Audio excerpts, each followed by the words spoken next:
crime, conspiracy, cults, serial killers, and murder. All things that I love to consume, and I know you do too, you sick little beautiful freak. And today, we are deep diving into one of the GOATs, if you will.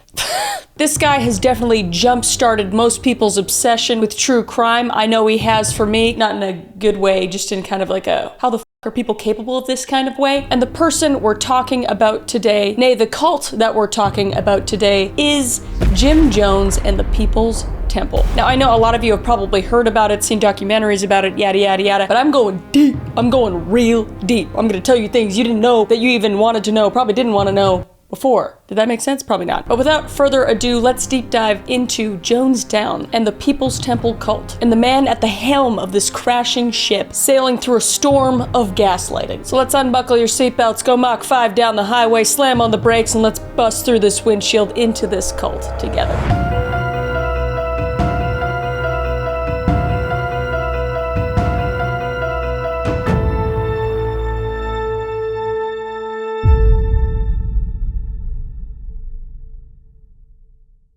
Hey little guys, I have something very special to announce, and I called you little guys for a very specific reason. It's because Sour Boys, aka me, because it was kind of my idea, I'm coming out with a new candy. I don't know why I'm talking like this. We have a new candy. We've been working on it. I'm so excited about it, and it's called Little Guys. I love it so much, and it's so freaking good. Like Sour Boys strips, they're great and everything, but these are fantastic. They're just little guys. The little sour fruit gummies, plant-based, but it's candy. It's real sugar, very basic ingredients, no crazy chemicals like we always do. I cannot tell you how long it took us to make these because we wanted to make them even better than Sour Boys, or try to. They're pretty here. I think little guys are like right there. Right there. I'm so excited for you guys to try this product. I am so excited and so incredibly proud. I'm not worried about anybody trying this and not liking it. Truly, I encourage you to go get some. Like I said before with Sour Boys, we make everything ourselves and we package everything ourselves and we ship everything ourselves. It's done in-house. Caleb and I are so proud of this product. So I'm super pumped for you guys to try it, and let me know. Let me know on Instagram or on YouTube, wherever. I'm super excited to hear what you guys think of it too. So go grab some at sour.gg and let's get to the video. So let's start at the beginning. James Warren Jones, otherwise known as Jim Jones, was born in Crete, Indiana on May 13th, 1931. And James' father, James Thurman Jones, was a disabled World War I veteran, and his mother, Lynetta Putman, was an extremely spiritual person who would heavily influence Jim Jones for his entire life. And Jones' childhood was extremely rough, to say the least. Because his father was disabled, he couldn't work a regular job, meaning the family often relied on Jim Jones to do odd jobs to help keep the family afloat. And Jones' father was specifically affected by chemical warfare in World War I during an invasion where they used mustard gas, and his lungs were completely destroyed by it. Furthermore, his mother Lynetta didn't work at all, so all the pressure of income quite literally was put upon Jim Jones. So his name is James, but I'm gonna call him Jim this whole time, okay? When I refer to Jim Jones, I'm just gonna call him Jim, all right? Okay, so when Jim was born, him and his family moved to a shack outside of Lynn, Indiana, and they had to do that due to the financial pressure of the Great Depression. And Lynn was only about 5 miles west of Crete, and the Jones family did also have family there. But while in Lynn, the family would go through even harder times. For instance, the home that they lived in didn't have plumbing or electricity, and like I said before, his father couldn't get a job, so he heavily relied on family members for financial support. It got so bad even that they would have to forage for food in the woods, dude. In the woods that surrounded their house. Additionally, James' father's health would deteriorate rapidly. And this would mean that he would have to spend most of the time in the hospital, leaving just James and his mother to survive on their own. And like I mentioned before, James would heavily be influenced by his mother. Typical mommy's boy, typical cult leader mommy's boy, typical serial killer cult leader's mommy boy, cult leader's mommy's boy. It's hard to say. It's hard to say. And through multiple reports from people in Lynn that knew the Jones family, Lynetta was a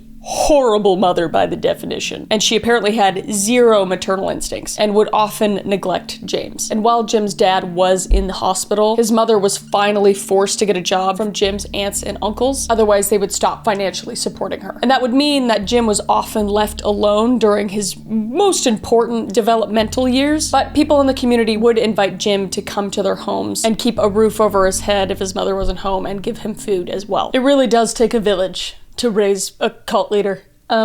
And because Jim was being raised by the community of Lynn, essentially, he got to know everybody that lived there. And one person in particular, Myrtle Kennedy. It was the wife of a pastor that was in town, and she grew quite fond of Jim through his developmental years. She also sparked his interest in religion as well, giving him a Bible and encouraged him to learn the gospel. And this would cause him to attend church regularly and get baptized by several churches in Lynn. He would even go as far as to start preaching in private, and when his mother caught him, she was absolutely mortified and prevented him from attending church afterwards. So this kid was already preaching in nothing at like 15. That is so disturbing. I can't even imagine walking in on that. But this is when Jim would begin to obsess over religion. And combined with the childhood neglect, this created extremely odd behavior. He would begin to frequent the casket marker in Lynn and pick up roadkill and host mock funerals for deceased animals, which is kind of cute, I guess. I don't know.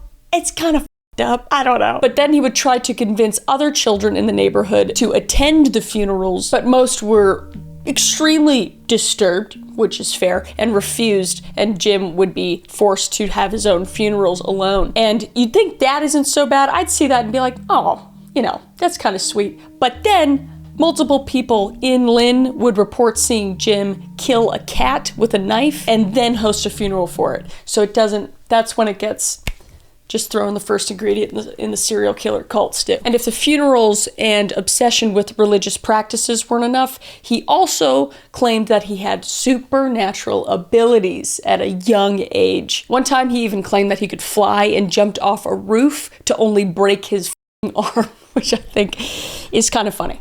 It's kind of funny, to be honest. I also thought the same thing. Oh, I didn't think I could fly. I just wanted to test it. Turns out, didn't. Turns out I also broke my arm. I guess that means I'd make a good call later. I don't know. But even after his fall, he still thought he could fly. He just hadn't mustered up that power properly yet. That's the difference between Jim and I, you know? And he would also put neighborhood children into extremely dangerous situations. And if they were to survive and sustain no injuries, he would tell them that he was guided by the angel of death. So despite Jim's supposed deep-seated beliefs in God, he was not a very holy person based on his actions. Obviously. And because of his actions, he never really made friends. What? That's crazy. Additionally, just to put a cherry on top of the cake, he would also greet everyone by calling him a son of a bitch or a bastard. That's not gonna get you very far. He was also known for petty theft, like stealing from stores, which would force his mother to pay for stolen objects with money she didn't have. And naturally, every time he would get in trouble, his mother would beat him with a belt, which I do not condone. But also, I know what he did, so. And Jim would even claim that he replaced the holy water at his Catholic church with his own urine, which is so gross, and would put cow poop in the minister's Bible. I don't know if that's in the Bible but I think that's wrong. I think that's a bit sacrilegious. And when he would go to church retreats with families, etc., he would go on to explain to everyone, including children, graphic details about and how people procreated. So Jim's behavior as an adolescent, yes, he was an adolescent during all of this, was pretty terrible, but it would only get worse as he got older and went into high school and would learn more about the world. And he would be heavily inspired by the one and only Adolf Hitler. Oh God. Not to mention Stalin, Marx, and Gandhi. Some okay ones mixed up in there, but Hitler was his god, basically. And he would become extremely enthralled by the Nazi Party and Hitler's ability to maintain complete control over extremely large population. You see where this is going? Yeah, that's where it went. He would even go as far as to hail Hitler and raise his hand when German POWs were being transported through Lynn. So by the time Jim was entering high school, he basically cemented himself as a social outcast. And most people in the town disliked him. I'm just gonna say all. I'm just gonna say, because who the fuck would like that? Okay. So he would start out as a child of neglect, and he would take advantage of the town's generosity and would develop it into some sort of weird kind of sanctimonious charlatan. And in becoming a teenager, he would slowly lose support of the town, obviously, and this would just make him a very spiteful and deranged human being. He would even go on to say, as an adult, speaking about his childhood, saying, "I was ready to kill by the end of the 3rd grade. I mean, I was so aggressive and hostile. I was ready to kill." school. Nobody gave me love, any understanding. In those days, a parent was supposed to go with a child to school functions. There was some kind of school performance, and everybody's parents was there but mine. I'm standing there, alone, always was alone. And as I said before, Jim would exhibit extremely weird behavior as a child and would almost use religion and faith as a facade to cover up his true colors. However, his acts were so heinous that nothing he could have preached could have made the town of Lynn forget his actions. But also, while he was in high school, and similar to a lot of other cult leaders, he actually did pretty well. He was known to be an above average student. However, that did come with some quirks. For example, he would never talk to anyone unless he started the conversation, and he would always wear his Sunday clothes and carry the Bible everywhere he went. So he just had this like superiority complex from a very young age, and it's like classic narcissist behavior. But on the other hand, he would adhere to his faith in high school, staying away from drinking and smoking and even dancing, thinking that those that did that were less than him. And this would just make him even more of a social outcast. He would even go as so far as to try to convince the kids to read the Bible with him rather than going out to parties. Sounds pretty lit. Did you invite Mark, Luke, Matthew, and John? It's a Bible joke. It's a Bible joke. If you don't get it, that's all right. And he would struggle even further to make friends because in 1945, his parents would get divorced, and his mother and him would move to Richmond, Indiana. And he would graduate in the early fall in 1948 with honors. Didn't do much with that though. But while in high school, Jim would have to get a job to support his family. Since his mother now again didn't work, they lost financial support from other family members when she got divorced. And he would choose to work at Reed Hospital as an orderly. And while he worked there, he would exhibit odd behavior like he always does with the patients and with coworkers as well. But also while he was working there, he would meet his unfortunate future wife, Marceline May Baldwin, who at the time was a nurse in training. Jim would also never go out for any sports. He actually opted to help coach Little League games and young children's sports. Red flag. But that job wouldn't last that long because he gathered the kids that he coached at one time and dropped a little puppy dog from a window and killed it. He was let go shortly after. No shit.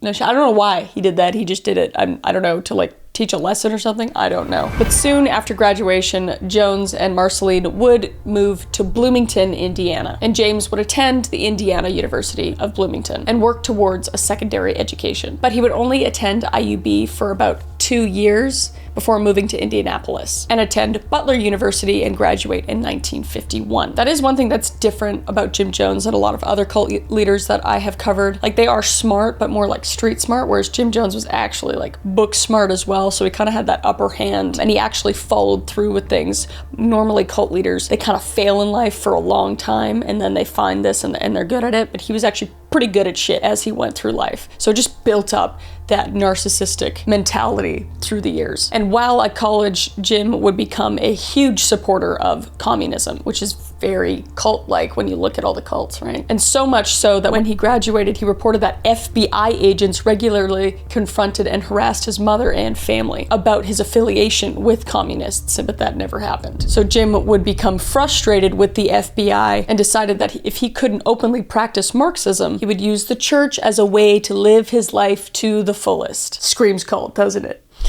It's coming. So while moving around, Jim and Marceline would get married in 1949. And as you can imagine, Jim was a terrible husband. He was reportedly emotionally and psychologically abusive to Marceline, and he had a huge issue with her own religious beliefs. Marceline would grow up as a Methodist and held those beliefs while married to Jim. And the biggest gripe that Jim would have with the Methodist Church is that they believed in racial segregation. And Jim, his only good attribute was a staunch anti-racist. And this would all stem from a time when he was in high school. He went to a baseball game and saw discrimination against the African Americans there. Furthermore, his father was also a registered member of the KKK and refused to let Jim have any black friends or let any black people even enter the home. This is what caused him to sever contact with his father after his parents' divorce. So you might be thinking like, oh, well, at least he's not a racist. But in my mind, knowing that he's a narcissist and that he wants control over everything,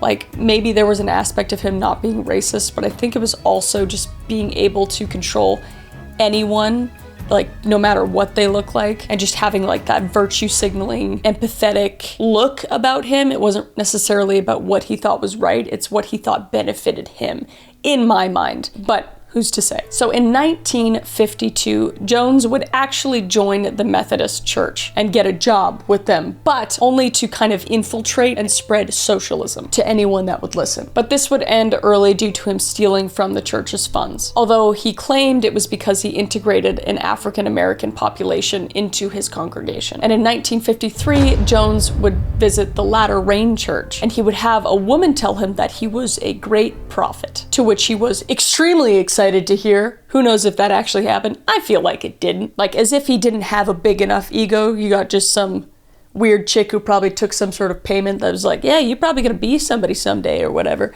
And he took that and really just rode with it all the way to Jonestown, killed a bunch of people, but we'll get to that. And he was very successful, but the churches he was involved in did not like the Latter Rain movements. So he decided to take his preaching somewhere else. He began to associate himself closely to the Independent Assemblies of God, or the IAOG, a group of churches that embrace the Latter Rain movements. And if you don't know what the Latter Rain movement is, it's basically a movement that emphasizes the importance of spiritual gifts like prophecy, healing, and speaking in tongues. People like Billy Graham are more associated with this, and it was and still is a very controversial way of teaching. And with this ministry, he would be ordained by Joseph Matson Bowes, a leader in the Latter Rain movement and in the IAOG. I've said it so many times, I can't say it right. IAG. I'm saying IAG now, and was alongside a more important member, William Branham. And Branham was kind of a big deal in the IAG church. He drew in massive crowds, and he would have so many people attend his sermons. He was extremely personable, and the people that showed up to his sermons, he would know them. He would know their addresses and names, who their family members were, why they came for prayer, before promptly pronouncing them healed if they needed healing. And Jim Jones would see this as a golden ticket and would begin to do the exact same thing that Branham had done, but just better. Not better, but you know what I mean? Like more effective? I don't know.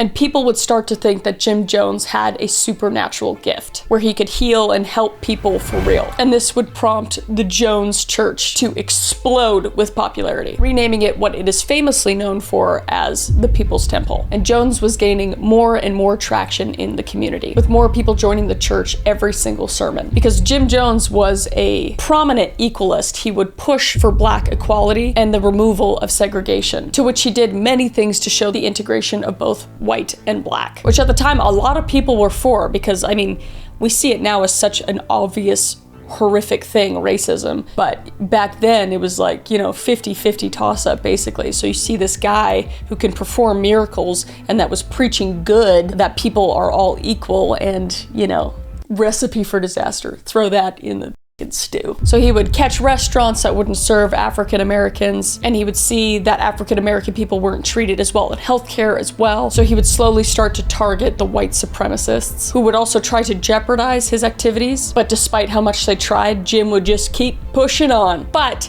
Jones was starting to lose his shit at this point, as if he already hadn't, but he was starting to become unstable at this point, believing in visions of a nuclear apocalypse that was going to become upon him. Again, same shit, every single cult. There's always a nuclear explosion, earthquake that's gonna happen. It's just always doom, doom, doom, right? And he's the savior. And this would cause him to believe that South America would be the safest bet away from the nuclear threat. And moving there and moving his entire congregation there would be the safest bet as well. However, he kept battling with getting more money so he could move everybody to South America, and the church would become extremely divided at this point, and he would start to lose members very, very fast. So Jones would reluctantly focus back on the church and downsize his congregation, eventually settling in California. And this is where Jones would infuse his own worldview back into the church. Apostolic socialism. Sounds pretty cool. It's not.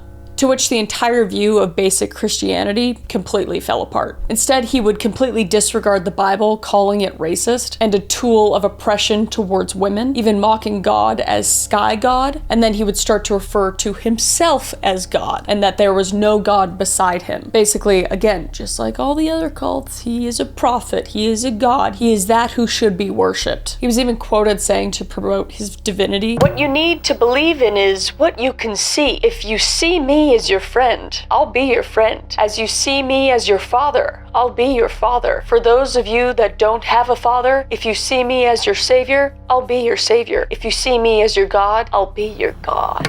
God damn. I'm in. I'm just kidding. Just kidding.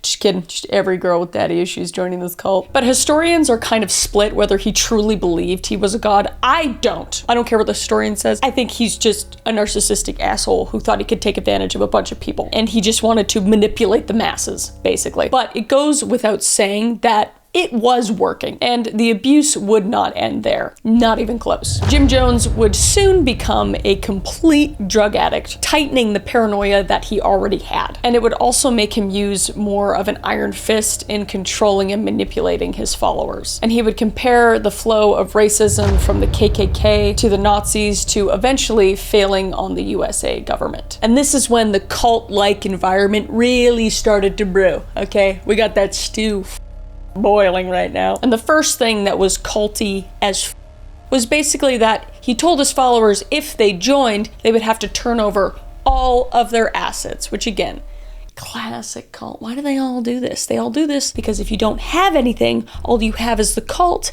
and the cult leader, and that's all you have to lean on, and then you just feel like you're trapped, yada, yada, yada, yada. So he did that. But in turn, he would gift them a room and board. And some followers who would work outside of the church would donate large portions of their income to the church for benefit of the community. Oh, and by the way, if you didn't spread the good word of Jim Jones, he would prophesize your death with fire, car accidents, or even worse. So basically, he's the founder of gaslighting. But the discipline did not stop there. Jones would control even their sex lives, very similar to Children of God, which I talked about in this video. Go check it out if you haven't seen it. Telling some people to get abortions, not marry certain people, and even requesting favors from married women and male members of the cult as well. And anyone that would rebel against him or talk ill of him, that he would give them fewer food rations, humiliate them, publicly ridicule them, and just more terrible shit. So the church was growing rapidly at this point. He's performing miracles on a daily basis, and Jones would even go as far as to hire armed security staff to protect himself. Because obviously someone who is kind-spirited and has a very positive following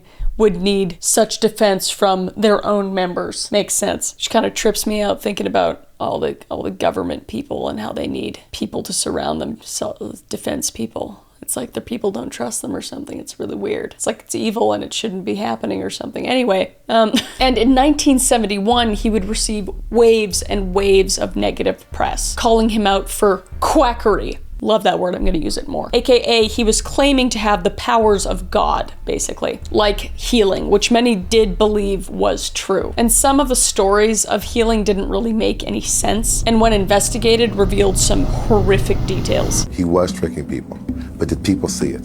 Did people see it? People wanted to believe so much that they didn't see the negativity. The ends justified the means, so he dismissed those means, because the ends was creating a utopia. In one instance, a woman was drugged by Jim Jones, and in her sleep, her arm was put into a cast where she was told she fell and broke her arm. And in a later healing service, Jones would remove the cast in front of everyone, promptly healing it. It's kind of smart, I'm not gonna lie. Just kidding. It's terrible. And the woman would, of course, have zero recollection of any of this happening, so she would be in absolute awe that she was cured. Like, I can't even imagine being in that scenario and that happening, and like you have somebody you trust, like a doctor saying that happened. Like, I don't know. It's just, and at the time too, it's just, I feel bad. I feel bad for the people that were followers. And in another instance, a member of the church who was kind of in on it already claimed that he had cancer. And during one of the healing ceremonies and after the prayer, they began to cough something and spit it out. And it was a small gray blob that he claimed was a tumor, but it was actually a chicken gizzard that he put in his mouth beforehand. But the congregation naturally celebrated that it was the amazing gift of Jim Jones. However, more and more investigations of abuse were coming out within the church, with physical and mental all being accused to Jim Jones and his congregation. So Jones was already a maniac at this point, and the series of articles targeting him did not help. It even got some members to actually leave the church because of all the bad press that he was getting. And these investigations were becoming more and more potent as time went on, and Jones was quickly starting to realize that he was under attack and that his church and congregation were more and more likely to fall apart. So Jim Jones was becoming extremely unpopular in the United States at this time, and that thought process made him question if the US was actually the place to be, due to his stance in the ideas of communism and religion. And because of this, it made Jim Jones believe that leaving the United States would allow him to preach and practice whatever he wanted, however he wanted, away from the prying eyes of the United States and government and reporters. So he would decide to move his congregation to a different country, and he would decide that being in South America was the best place to go, and specifically Guyana. And Guyana would already share his personal beliefs and political ideations of socialism. And this choice even swayed his followers, believing that Jones was such an inspiration that they would follow him anywhere he went. And they would, unfortunately. Hundreds and hundreds of his followers would follow him to Guyana, taking refuge in the capital of Georgetown, later renamed to what's famously known as Jonestown. And this location was, as most cult leaders do, advertised as a complete utopia, away from the rules and ridicule of Americans who didn't agree with the socialist heaven. And his cultish influence had them completely reliant on him. And also because they basically had little to no choice. They were in a country that they've never been in, and they were completely trapped and had zero assets, no money, no way of getting out. So they were basically at Jim Jones's will. And without any of their own knowledge, Jim Jones would also restrict their visas after they arrived. So they had quite literally no chance of being able to leave. And in the commune, Jim Jones would force his followers to watch communist propaganda on a regular basis and documentaries about the failings of the American dream. And Jonestown at this time was very small, with only around 50 members existing in the new location, and couldn't house any more members due to being extremely unprepared. Buildings were falling apart and weeds were covering the fields, but Jones was adamant about bringing more and more people to the commune. And later, in May 1977, 600 followers would arrive in Jonestown, with a few hundred more in later months. And Jones would then make preparations to transfer his money from the US to Guyana, to which he had over $10 million in wealth, which at the time, according to inflation in 2024, that would be about $53 million. But because of the lack of infrastructure, Jones would send people out to work. And for the first several months would have them working 6 days a week from 6:30 a.m. to 6 p.m. with a generous hour lunch. How kind. But this isn't even paid work. It was basically like, you gotta work in order to have a house, in order to eat food, in order to live. Very communism. And Jones was inspired by the system of 8 hours of work, 8 hours of study, and this is what Jims would implement into his society after borrowing techniques from Kim Il-sung's Korea and Mao Zedong's China. And he was slowly introducing advanced mind control as well, and behavior modification techniques inspired by his heroes. Those, of course, being the communist and socialist leaders he had looked up to ever since he was a kid. And when he would give the news of what was going on, which was the only way to receive news in Jonestown, Jones would portray the US as like a capitalist and imperialist villains. The United States is calling for the removal of all blacks and Indians, so is England, and want to have their immigrant black Indian population removed in 6 months. While his socialist heroes like Kim Il-sung and Joseph Stalin were put in a more heroic light. But unfortunately, he wouldn't stop there. He needed more control at all times. Jim would crave completely blind obedience from his followers and would isolate them by controlling all communication in and out of Jonestown. Letters were screened and censored, calls were monitored and or scripted. One woman named Leslie Wagner Wilson would recall her experience in Jonestown on a Scandinavian talk show, and how she joined Jim Jones at 13 years old. And when she went to school, she was instructed to only speak with the other Temple kids. Well, 13, yes. I mean, my first experience that there was something wrong was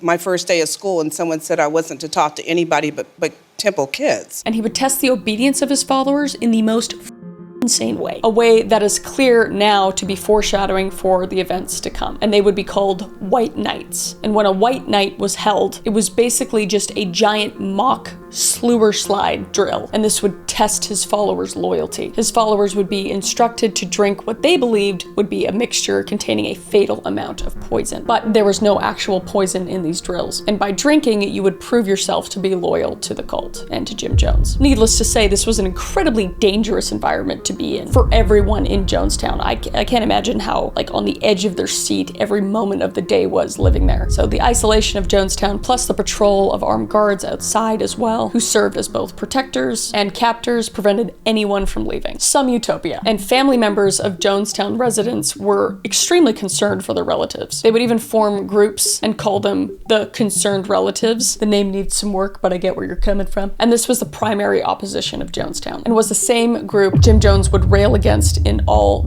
his all-night long rants. And the concerned relatives would put extreme pressure on American authorities to investigate Jim Jones and Jonestown, with the primary goal of being able to communicate with their families and free them from the cult. The concerned relatives would create flyers to rally support to freeing the captives of the cult, which Jonestown would attempt to combat with flyers of their own. And these efforts were aided by Jonestown defectors, such as Deborah Layton and Tim Stowen, telling their stories as former cult members. Deborah Layton would be a financial secretary and trusted aide of Jim Jones, who left the cult and issued an affidavit detailing the threat and possibility of mass slewer slide in Jonestown. And Tim Stowen was a lawyer who had been instrumental in choosing Guyana as the location for Jonestown, and would later work with the concerned relatives to petition for the government to investigate the cult, as well as helping a mother fight for her son who was trapped in the cult at the time. But Tim's defection from the cult was speculated by some at the time, and was said to be possibly one of the things that sent Jim Jones over the edge. And after a significant time of Jonestown being a thing in Guyana, the US government would finally get involved when Congressman Leo Ryan of California's 11th Congressional District, which includes a lot of San Francisco, to investigate what exactly was happening in Jonestown with the large population. And Leo would have a personal connection to the Jim Jones cult, given that he was friends with Bob Sammy Houston Sr., the father of Bobby Houston Jr., who was a temple member whose mutilated body was found near the train tracks in 1976. And Congressman Leo Ryan would be accompanied on his trip to Guyana as well by the congressional delegations consisting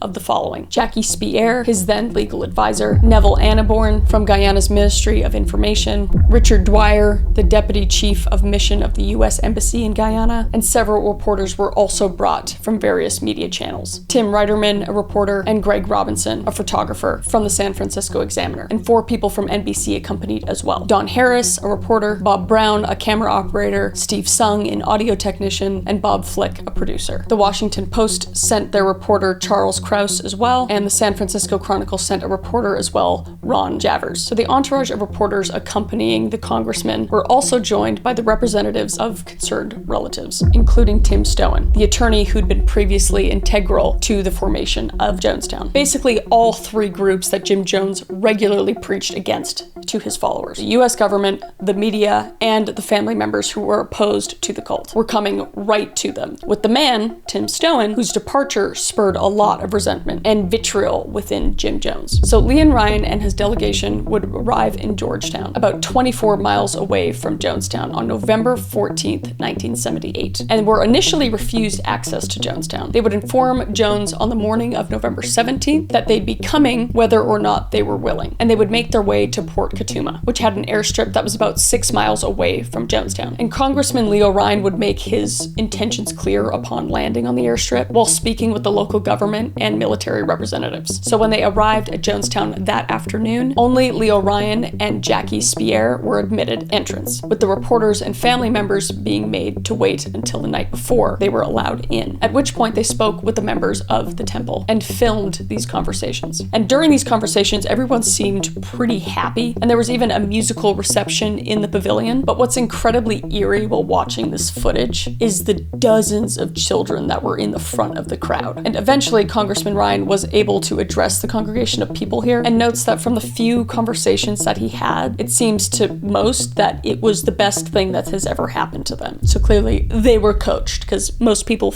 hated their lives there, but they were just scared for their lives. And immediately upon saying that to the crowd erupted in cheers, only cementing that point further. Whatever the comments are, there are some people here who believe that this is the best thing that ever happened in their whole life.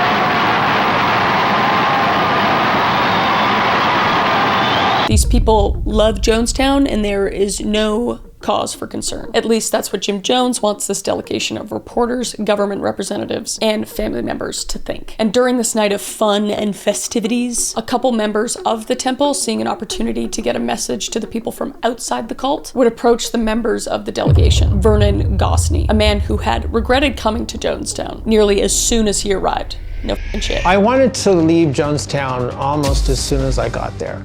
We were searched and surrendered our passports. We had armed security. It was very regimented. And they would pass a note to Congressman Ryan begging for help escaping. So we had all of these people pretending that they were enjoying being in Jonestown, and then you had a few people that sent the note to the congressman.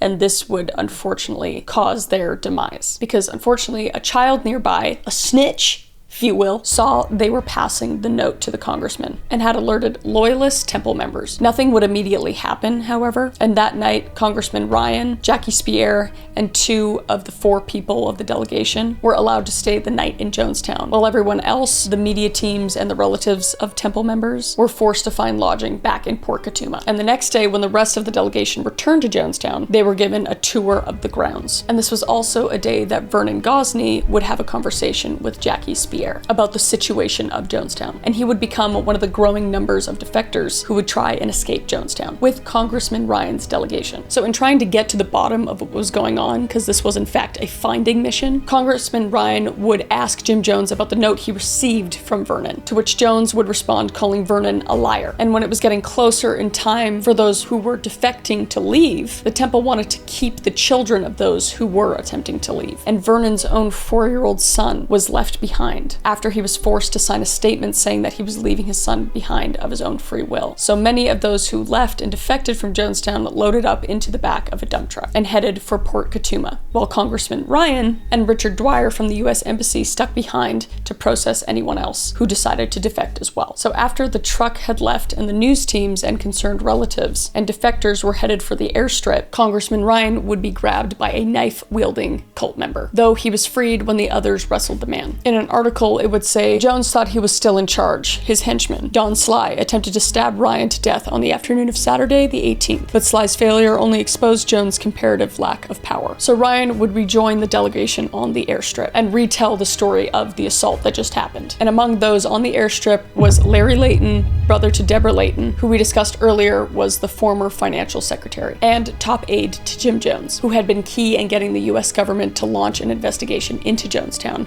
in the first place. And due to the size of the group that was attempting to leave with the Ryan delegation, a second plane had to be arranged by the U.S. Embassy, a 6-passenger Cessna to join the 19-passenger Twin Otter. But before they could get on the plane, a tractor had pulled up full of Jonestown Red Brigade security, and they would begin to open fire on the crowd attempting to board the Twin Otter, killing Bob Brown, the cameraman who would film the attack on the airstrip. And on the Cessna, Larry Layton was seated with Vernon Gosney, the defector who passed the note to the Congressman Ryan on the first night in Jonestown. So as the Cessna began to taxi down to the airstrip, Larry Layton, not the defector he seemed to be, pulled out a handgun and began shooting those on the plane, including Vernon, a piece of shit. So he basically faked being a defector to kill everyone on board. But before his firearm misfired, he was disarmed. Among those that were killed that day were Bob Brown, Don Harris, Greg Robinson, and Congressman Ryan, who'd been shot over 20 times, and 9 others were injured inside and around the Twin Otter, including Jackie Speier. And after the shooting, the pilot of the Cessna alongside the pilot and co-pilot of the Twin Otter all fled in the Cessna with one temple defector, Monica Bagby, leaving the dead and the injured members of the Ryan delegation on the airstrip, though these survivors were later rescued. And residents of Jonestown were completely unaware of what just transpired on the airstrip, and the public address system in the settlement had advised everyone to return to their homes, and that everything was okay. During this time, though, Jim Jones, whose followers on the airstrip, who had just made very real enemies of the US government, ordered his aides to fill a tub of grape Flavor Aid, because in the past he had done slewer slide drills, and it was time for those practice runs to be realized, because the Flavor Aid would be poisoned with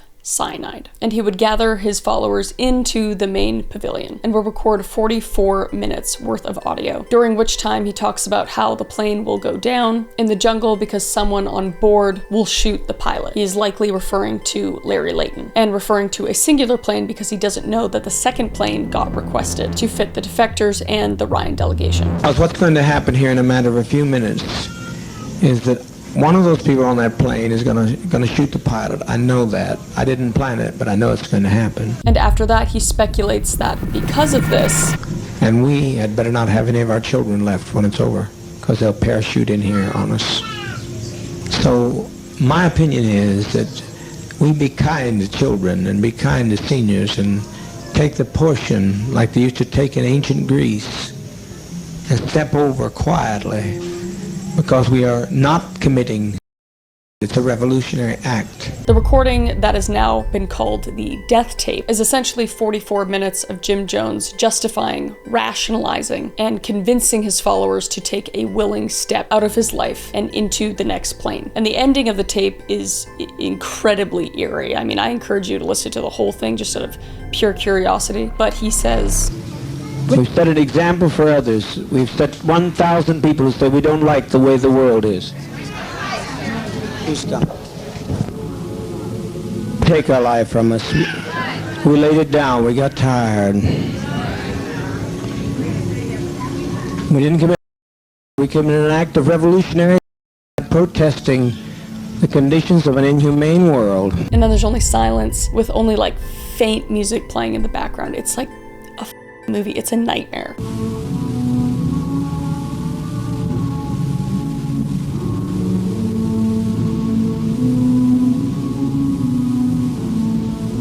It is an actual nightmare. And that is when over 900 cultists would either drink the Flavor Aid or not drink the Flavor Aid. And those that would not drink Flavor Aid would flee into the forest and get shot by the security. And those that did died a absolutely horrific death, convulsing, foaming at the mouth, and dying extremely slowly. And among that 900 were 200 children that were given the cyanide-laced drink. And Jim Jones would go out a completely different way, a completely selfish way, and die of a self-inflicted gunshot wound after the fact. Jim Jones is a giant hypocrite and a coward, and I hope is burning in hell and being forced to drink cyanide every second of the day and night, and I hate you. But unfortunately, the legacy of Jonestown lives on. When you hear "don't drink the Kool-Aid" or "is she drinking the Kool-Aid," it's a reference to Jonestown in drinking the Flavor Aid, and it just indicates blind obedience and brainwashing to something or someone. But it is truly a tragedy that's remembered and memorialized still. In 2011, a memorial service laid out pictures of all those that died in Jonestown, and a gravesite in Evergreen Cemetery in Oakland, California has memorialized plaques as well. And conspiracy theories have also arisen, which are interesting and I haven't heard of until researching this, that what happened in Jonestown was a mind control experience conducted by the CIA, with Congressman Leo Ryan's own children filing a $3 million lawsuit in 1980 alleging that the CIA was involved 2 years after the events that ended with their father's death. But obviously no evidence was ever found suggesting the CIA had been involved. But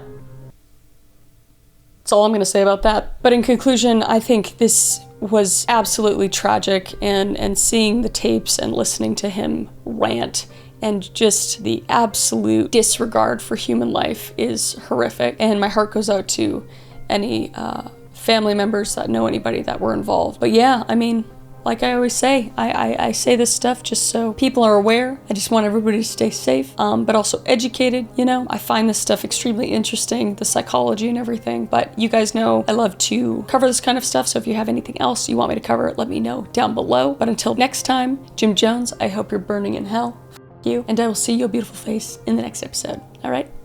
Bye.